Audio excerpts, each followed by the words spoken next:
എന്താണ് ഈ ഇന്ത്യ വിരുദ്ധ മുന്നണി എന്ന് ഞങ്ങൾ കൃത്യമായിട്ട് പറഞ്ഞിട്ടുള്ള ഇന്ത്യ മുന്നണി കോൺഗ്രസിൻ്റെ നേതൃത്വത്തിലുണ്ടാക്കിയ മുന്നണിയുടെ ആദ്യത്തെ ചർച്ചയുടെ തീരുമാനം, ഇവരാദ്യം കൂടിയത് 26 പാർട്ടികളാണ്.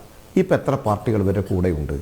അന്ന് നിതീഷ് കുമാറിന് ഇവർ പറഞ്ഞിരുന്ന കാര്യവും കുറച്ച് നേരത്തെ കോൺഗ്രസിൻ്റെ നേതാവ് പറഞ്ഞ കാര്യവും കേട്ടാൽ നമുക്ക് വിഷമം തോന്നും. അദ്ദേഹം എന്തൊക്കെ പറഞ്ഞു, അദ്ദേഹത്തിൻ്റെ പ്രഷറിൻ്റെ അടിസ്ഥാനത്തിലാണെന്ന് ഞാൻ വിശ്വസിക്കുന്നു. അന്തിക്കൂതാശ നടത്തും, അവസാനത്തെ ആണിയടിക്കും. ഇപ്പം തേജസ്വിനി യാദവ് കുതിരയാണെന്ന്, കറുത്ത കുതിരയാണെന്ന്. അപ്പോഴും ബഹുമാനനായിട്ടുള്ള കോൺഗ്രസിൻ്റെ നേതാവിന് സ്വന്തം പാർട്ടിയുടെ നേതാവ് രാഹുൽ ഗാന്ധി കറുത്ത കുതിരയാണെന്ന് പറയാനുള്ള ഭാഗ്യമില്ല, അതിനുള്ള ധൈര്യവും ഇല്ല. RJDയുടെ തേജസ്വിനി യാദവ് കറുത്ത കുതിരയാണ്, തിരിച്ചു വരും. അവർക്ക് വേണ്ടി ഞങ്ങൾ കഷ്ടപ്പെട്ട് പണിയെടുത്തോളൂ. ആ കറുത്ത കുതിരയ്ക്ക് എന്തുകൊണ്ടാണ് കൂടെ ഉണ്ടായിരുന്ന നിതീഷ് കുമാറിനെ കാലത്രയേരമായിട്ട് പിടിച്ചു നിർത്താൻ സാധിക്കാഞ്ഞത് മനസ്സിലാവുന്നുണ്ടോ?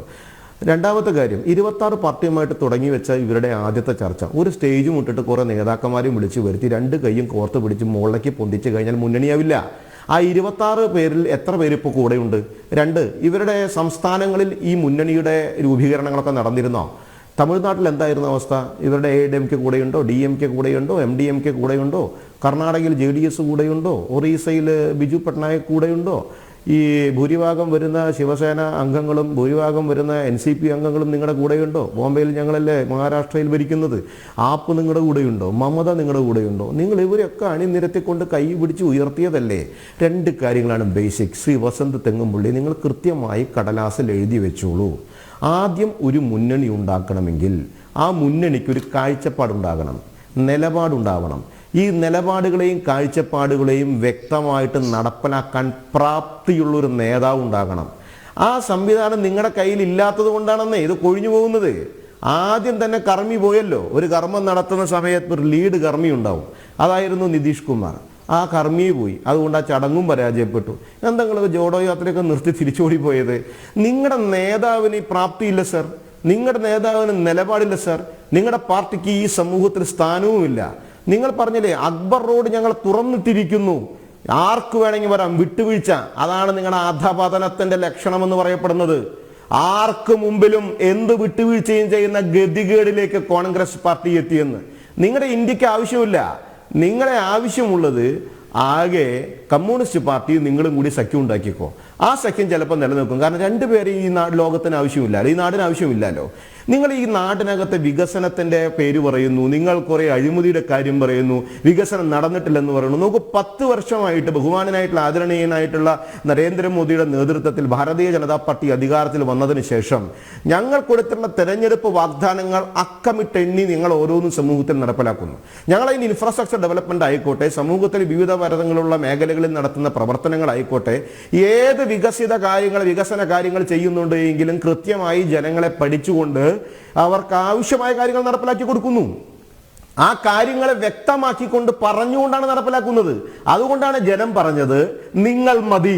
വിവിധ തെരഞ്ഞെടുപ്പുകളിൽ ജനം ആ കാര്യം വീണ്ടും വീണ്ടും അടിയുറച്ചു പറയുന്നു, നിങ്ങൾ മതി, നിങ്ങൾ മതി എന്ന്.